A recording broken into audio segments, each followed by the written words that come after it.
We're here with Bob Filner, Congressman Bob Filner, who is running for mayor of San Diego. Bob, can you tell us what made you decide to leave a relatively safe seat in Congress and venture out to run for mayor of San Diego? You know, I was pretty happy in my job. I think I'm doing it well. I think I've done a lot for San Diego, and this is my 10th term, so I'm high in seniority. But I look back at my hometown, the town where I served as president of the school board, where I served on the city council, and said, you know, for decades, we haven't had leadership here to deal with both the issues that ought to have been off the table and turning us toward the 21st century. And I thought I could do more for San Diego as the chief executive of the 8th biggest city rather than one of 435 congressmen. And whether it's about jobs or the pension plan or livability issues, or how do we become the alternative energy capital of our nation, how do we better our relations with Mexico, all those I could have a greater impact on by being there. Let's talk about a few of those issues, Bob. Pick what you consider your top 2 or 3 issues and tell us how you would address them and how your approach might differ from those that you're running against, or for that matter, the current mayor that we have. You know, unfortunately, the top issue on many people's minds is this pension mess that we've got ourselves into. I think it should have been off the table years ago. I think the solution that the establishment of our city has come up with, the so-called 401k plan, is not only unfair, but it's ineffective. And so I'm against that, and I'll have a different plan that actually solves the problem. It's unfair because it puts employees for their pension into a 401k plan, which is subject to the vagaries of the stock market.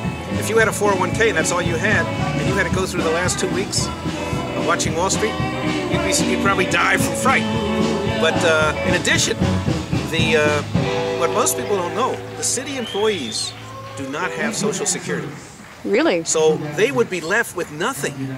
Nothing. And that's just unfair. Pete Wilson made the deal 40 years ago that if the city went out of the Social Security system, they would have to provide a decent pension. So now that is taken away. So I want to solve it by putting caps on management pensions. I want to bring down our unfunded liabilities through certain reforms in the system, and try to say to this city, we do not have to solve this on the backs of hardworking employees. What other issues? What would be your number 2, number 3 issues, Bob? After we solve the pension mess, which helps solve the budget problem, jobs is the key issue. I don't care whether you're at the federal level, state, or local. And we have never tapped the incredible potential that the port offers for a maritime industry. We're talking about thousands of jobs that produce good-paying jobs for working people.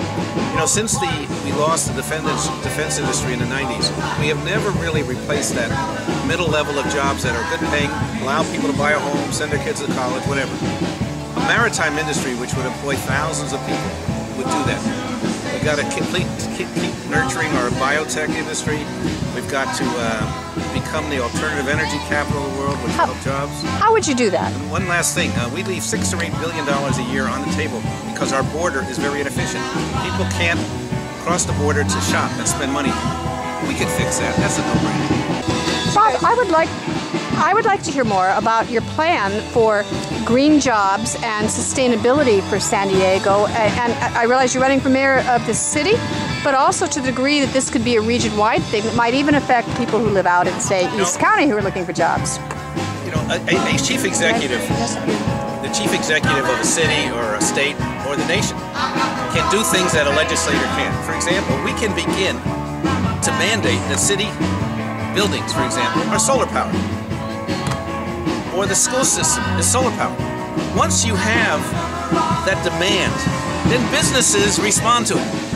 You don't have to wait for the private sector. I mean, the private sector will respond to the public sector's demand. Then, once you have a viable private sector, the price comes down because you're doing production, and then individual homes can do it, or individual businesses. So, you know, people like to say government can't create jobs, but government can create an environment for which there are jobs and which can produce jobs.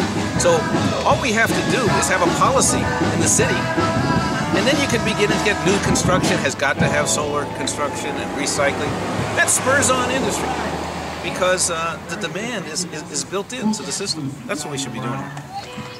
You've been a school board member before, so I'd be remiss if I didn't ask you, do you have ideas for anything that the city could do, that you as mayor could do to improve public education in San Diego? You know, I was not only on the school board and president of the school board, I was a professor of history for 20 years at San Diego State, so education is my thing. And although, you know, we have a separate governing body for the school system, the mayor still can create an environment for things. When I was on the school board, I created something we called Adopt a School program, which allowed businesses, the Navy, sports teams to become role models and close associates with a certain school. We could do that on a much wider basis now and really build cooperative relations between the school system and businesses. It takes leadership, that's all. It's not money. And that creates also channels for jobs, you know, internships, job opportunities. The mayor could do a lot about that. The mayor could talk about language capability as citizens of San Diego. Here we live on the Mexican border. McDonald's knows that they don't hire anybody who's not bilingual. If that's what's needed for one of our least paid jobs, imagine how it could help you in higher jobs. So the mayor can set the stage for a much higher level of education. I can also talk about, because I'm going to talk about it, a city should be responsible for its children, not just the school system. What are we doing, as they say, after schools? I helped to start an after-school program here. It's gone down. Why aren't we doing more? Why aren't people in the city, our museums, for example, our sports teams, our big businesses, our small businesses, our churches, taking care of kids and providing not only care, but models for what their education could bring, to get them introduced to professions and vocations. So it's leadership. None of this is money. It's a question, is the mayor or the chief executive going to talk about these issues to show that our city can do better? You know, Robert Kennedy used to say, and he was a great hero of mine, you know, most people see things as they are and as why. I dream of things that are not, and ask why not.